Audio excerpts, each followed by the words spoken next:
Our next question, I believe it'll be your turn now, if I'm keeping track. What steps would you take to ensure that the curriculum development process is transparent and accessible to parents?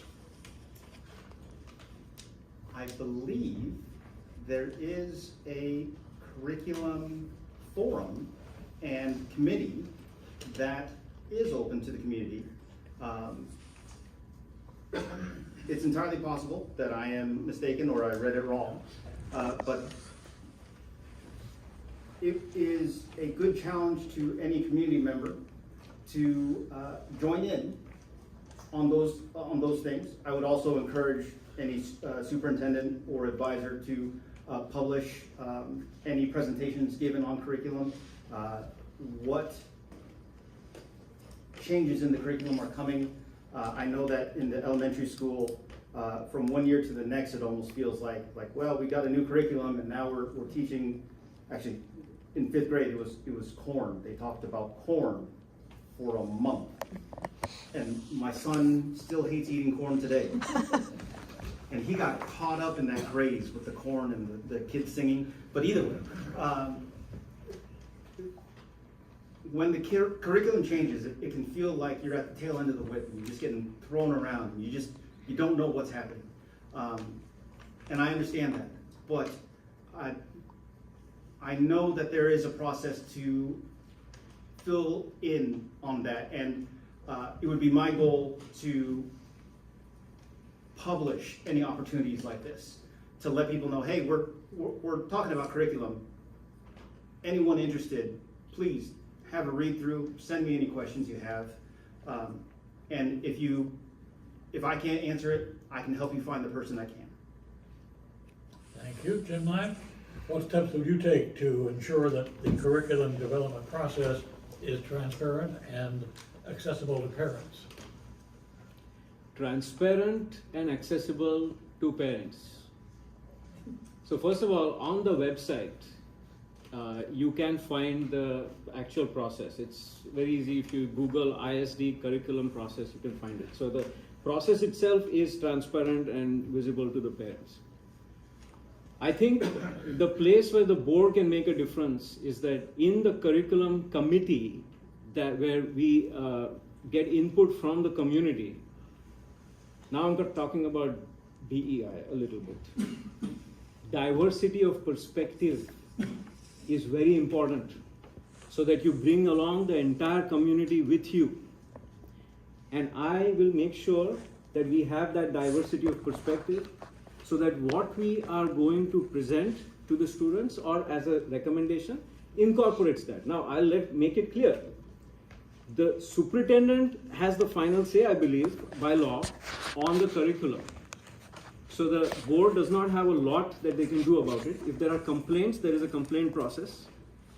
One thing that I will try to find out is how much can we stretch between the time that we publish a candidate curriculum and the time that we adopt the curriculum. What is the maximum period we can have for public comment, for school board discussion? And like I said, I want to make school board meetings really interesting, where people can come and speak up and be welcome doing that. Respectful, but interesting and informative. So these are some of the things that I can think of off the top. I will say that curriculum is only part of the puzzle. It is not a silver bullet. It's also about how teachers choose to teach it and how much flexibility and creativity they can bring to bear. And here, the red tape of the administrative process is quite significant and sometimes hampers how the teachers can teach the curriculum, and this is a pain point for many teachers.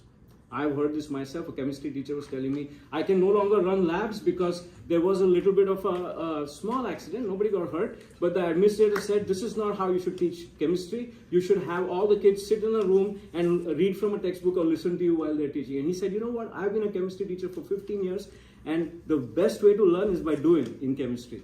And so he was not able to accomplish that. And yes, so I think curriculum is only like a manual, right? How you follow the manual is as important as the curriculum. Thank you. Thank you, Jim Nye. Natalie, What steps would you take to ensure that the curriculum development process is transparent and accessible? I mean, I feel like I'm gonna be a broken record here a little bit, but, you know, as Darren and Chinmay said, you know, there is a process in place.